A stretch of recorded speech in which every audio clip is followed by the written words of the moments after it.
झारखंड में पहली बार 250 स्कूलों में शुरू होगी जनजातीय भाषा की पढ़ाई।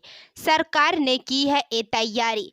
झारखंड के सरकारी स्कूलों में बच्चों को उनकी मातृभाषा में शिक्षा मिलेगी, जिसकी तैयारी जारी है।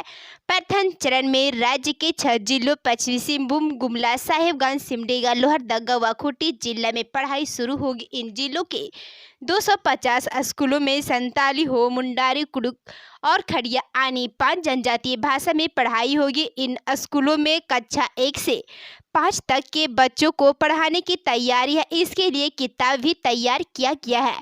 झारखंड शिक्षा परियोजना निदेशक किरण कुमारी पासी ने इस संबंध में संबोधित जिलों के शिक्षा पदाधिकारी को पत्र लिखा है। फिलहाल शिक्षा विभाग ने राज्य भर के 4600 स्कूलों को चिन्हित किया है। वैसे विद्यालयों को चिन्हित किया गया है जहां उस भाषा को बोलने वाले 70% या उससे अधिक बच्चे नामांकित है। झारखंड शिक्षा परियोजना की ओर से स्कूलों की सूची जिलों को भेज दी गई है। विश्व स्तरीय सुविधाओं से लैस होगी राज्य स्मार्ट सिटी। नई विधानसभा के पीछे 100 एकड़ में बनेगी आवासीय कॉलोनी। नई विधानसभा के पीछे 100 एकड़ में हाउसिंग कॉलोनी का निर्माण किया जाएगा, जिसमें सभी मूलभूत सुविधाएं मौजूद होगी। वहीं Shri Krishna Singh institute of public admission के निर्माण के लिए 50 एकड़ भूमि भी चिन्हित की गई है। यह जानकारी नगर विकास मुख्यमंत्री के सचिव विनय कुमार चौबे ने शनिवार को दी। वे राज्य स्मार्ट सिटी में जमीन की नीलामी के दूसरे चरण के तहत निवेशकों के लिए आयोजित इन्वेस्टर मीट को संबोधित कर रहे थे। नगर विकास सचिव ने कहा कि राजधानी रांची के एजुकेशनल और मेडिकल हब के रूप में विकसित करना राज्य सरकार की प्राथमिकता। इस कारण ही स्मार्ट सिटी में 21% जमीन शैक्षणिक संस्थाओं के लिए आरक्षित रखी जाएगी। नई उद्योग नीति के तहत मेडिकल सेक्टर के निर्माण को ध्यान में रखते हुए प्रावधान किया गया है। श्री चौबे ने कहा कि smart city high security zone होगा। राजधानी के फैलाव में राज्य स्मार्ट सिटी का अहम योगदान होगा।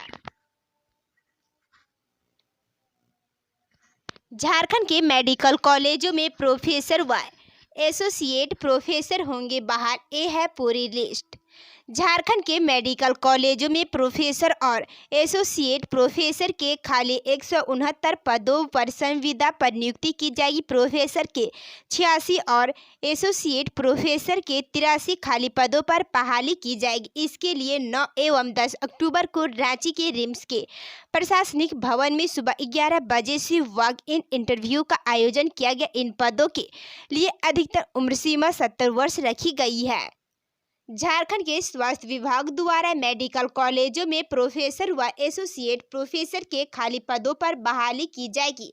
स्वास्थ्य विभाग द्वारा झारखंड के 5 मेडिकल कॉलेजों में प्रोफेसर और एसोसिएट प्रोफेसर के खाली 169 पदों पर संविदा पर नियुक्ति की जाएगी। इसकी प्रक्रिया शुरू कर दी गई है। स्वास्थ्य विभाग द्वारा दुमका, पलामू, हजारीबाग, धनबाद और जमशेदपुर मेडिकल कॉलेजों के 23 विभागों में बहाली की जाएगी। इसके तहत प्रोफेसर के 86 और एसोसिएट प्रोफेसर के 83 खाली पदों पर नियुक्ति की जाएगी। झारखंड का एक ऐसा जिला जहां कम्युनिटी लाइब्रेरी के जरिए बच्चों का मार्गदर्शन करते हैं अधिकारी। झारखंड के जामताड़ा जिले में शिक्षा की गिरती व्यवस्था लगातार जारी। लॉकडाउन की वजह से बंद पड़े विद्यालय, महाविद्यालय, कोचिंग में ध्वस्त हो चुकी शिक्षा को दुरुस्त करने के लिए जिले के युवाओं, छात्रों के भविष्य के निर्माण के लिए पुराने जर्ज भवन का जीर्णोद्धार कर एक खूबसूरत सामुदायिक पुस्तकालय का स्वरूप डीसी फैज अहमद मुमताज ने दिया, जिसका सकारात्मक परिणाम आज देखा जा रहा है। पुस्तकालय में अध्ययनरत छात्र छात्राएं विभिन्न गतिविधियों में हिस्सा लेकर जिले का नाम रोशन कर रहे हैं। प्रशासनिक पदाधिकारी भी इन बच्चों को गाइड करते हैं। जामताड़ा जिला प्रशासन की ओर से सभी पुस्तकालय का नियमित रूप से सशक्त पेयन एवं प्रगति की समीक्षा भी की जाती है ताकि कमियों को दूर कर सुदूरवर्ती ग्रामीण छात्रों को गुणवत्तापूर्ण शिक्षा उपलब्ध कराई जा सके। जामताड़ा के छात्रों युवाओं के द्वारा पूरे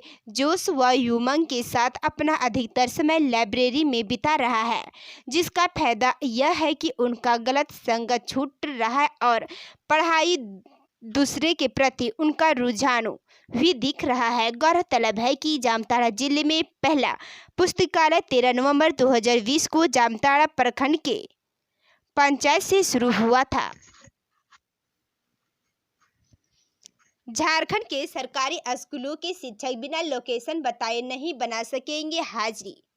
बिना लोकेशन बताए अब सरकारी स्कूलों के शिक्षकों की हाजिरी नहीं बन सकेगी। झारखंड शिक्षा परियोजना द्वारा इसके लिए ई विद्या वाहिनी सॉफ्टवेयर में आवश्यक बदलाव किया गया। इसके तहत शिक्षकों को अपनी उपस्थिति दर्ज कराने के लिए लोकेशन बताना अनिवार्य कर दिया गया। इसके लिए विद्यालयों को टैब उपलब्ध कराया गया है। झारखंड के सरकारी स्कूलों के शिक्षक अब बिना अपना लोकेशन बताए हाजिरी नहीं बना सकेंगे। झारखंड शिक्षा परियोजना द्वारा इसके लिए ई विद्या वाहिनी सॉफ्टवेयर में आवश्यक बदलाव किया गया। सरकारी स्कूलों के शिक्षकों के लिए बायोमेट्रिक उपस्थिति अनिवार्य किया गया। इसके लिए विद्यालयों को टैब उपलब्ध कराया गया। शिक्षकों के ऑनलाइन उपस्थिति को लेकर अब तक जो सॉफ्टवेयर काम कर रहा था उसमें उपस्थिति बनाते समय लोकेशन दर्ज कराने की अनिवार्यता नहीं थी।